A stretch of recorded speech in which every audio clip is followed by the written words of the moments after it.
రసాయన సమీకరణాలు అనే పాఠంలోని ముందు భాగమైన రసాయన చర్యల గురించి ఈ వీడియోలో తెలుసుకుందాం. వీటిని ఇంగ్లీష్‌లో కెమికల్ రియాక్షన్స్ అని అంటారు.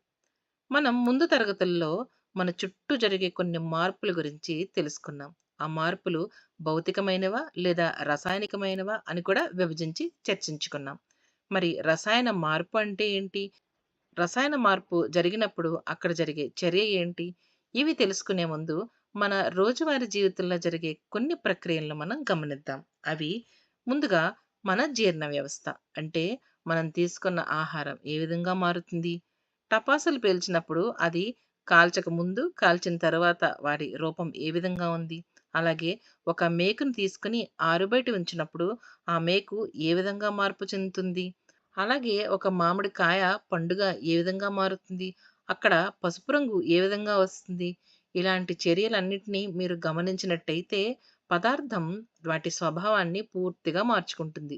అంటే పదార్థం కొత్త పదార్థం దాని రూపాన్ని మార్చుకొని ఒక కొత్త లక్షణాలు ఉన్న పదార్థంగా మారడాన్ని, దాని స్వభావాన్ని మార్చుకోవడాన్ని మనం రసాయన మార్పు అని అంటాం. అక్కడ జరిగే చర్యలను రసాయన చర్యలు అని అంటాం. సరే. మరి ఇప్పటివరకు రసాయన చర్య అంటే తెలుసుకున్నాం. మరి ఈ రసాయన చర్యను ఏ విధంగా సూచిస్తాం? రసాయన చర్యలను రసాయన సమీకరణాల ద్వారా సూచిస్తాం. రసాయన సమీకరణం అంటే ఏంటో చూద్దాం. ఇక్కడ మీరు చూస్తున్న ఉదాహరణ మనకు నిత్య జీవితంలో ఎంతో అవసరమైన నీరు ఏ విధంగా ఏర్పడుతుంది అని తెలియజేసే ఒక రసాయన చర్య. ఇక్కడ మీరు చూస్తున్నట్టుగా హెచ్2 అంటే హైడ్రోజన్ యొక్క రసాయనిక నామం. అలాగే O2 అంటే ఆక్సిజన్ యొక్క రసాయనిక నామం. H2O అంటే మనం రోజు ఉపయోగించే నీటి యొక్క రసాయనిక నామం. ఒక రసాయన సమీకరణాన్ని రాసేటప్పుడు ఏ ఏ పదార్థాలైతే ఆ రసాయన చర్యలో పాల్గొంటున్నాయో వాటిని క్రియాజనకాలు అని ఇటువైపుగా రాస్తాం. ఇంగ్లీష్‌లో రియాక్టెంట్స్ అని పిలుస్తారు. అదేవిధంగా ఏ పదార్థాలైతే కొత్త లక్షణాలతో స్వభావం మార్చుకొని ఏర్పడతాయో వాటిని క్రియాజన్యాలు అని అంటాం. ఇంగ్లీష్‌లో ప్రొడక్ట్స్ అని పిలుస్తాం. ఇక్కడ మీరు చూసినట్టుగా ఈ యారో లేదా బాణం గుర్తు అనేది ఈ రసాయన చర్యను ఎడమ వైపు నుంచి కుడివైపు జరగడాన్ని సూచిస్తాయి.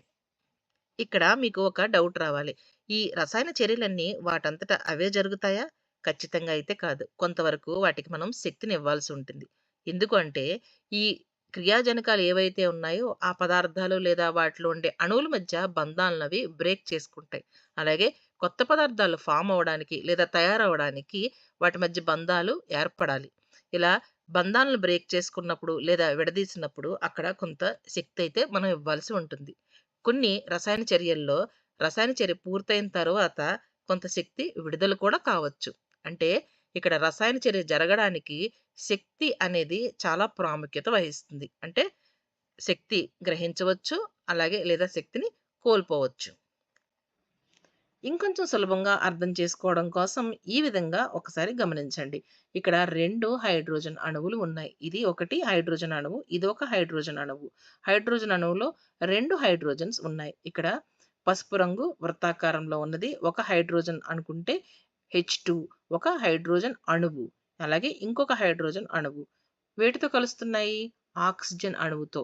2 హైడ్రోజన్ అణువులు ఒక ఆక్సిజన్ అణువుతో కలిసి 2 నీటి అణువులను మనకు ఏర్పరుస్తాయి. ఇదే విషయాన్ని రాకెట్ పైకి వెళ్ళే ప్రక్రియలో కూడా మనం గమనించవచ్చు.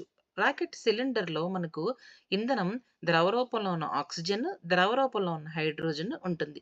ఈ రెండిటి మధ్య చర్య జరగడానికి కొంత శక్తిని అందించినప్పుడు రాకెట్ అడుగు భాగం నుంచి అత్యధికమైన వేడి, అత్యధికమైన పీడనం వచ్చి రాకెట్ అతి వేగంతో పైకి పోవడానికి మనకి దోహదం చేస్తుంది. ఈ వీడియోలో మనం తెలుసుకున్న విషయాలేంటి? ఒక పదార్థం తన స్వభావాన్ని మార్చుకొని మార్పుకు గురై కొత్త పదార్థంగా అంటే కొత్త లక్షణాలు ఉన్న పదార్థంగా ఏర్పడితే అక్కడ రసాయన మార్పు జరిగిందని మనం చెప్తున్నాం. అలాగే ఈ రసాయన చర్య జరగడానికి కొంత శక్తి అవసరమని చెప్పుకున్నాం. చివరగా ఈ రసాయన చర్యలో ఏవే పదార్థాలైతే పాల్గొంటున్నాయో వాటిని క్రియాజనకాలు అని, దాని నుంచి ఏర్పడే కొత్త పదార్థాలను క్రియాజన్యాలు అని మనం పిలుస్తాం.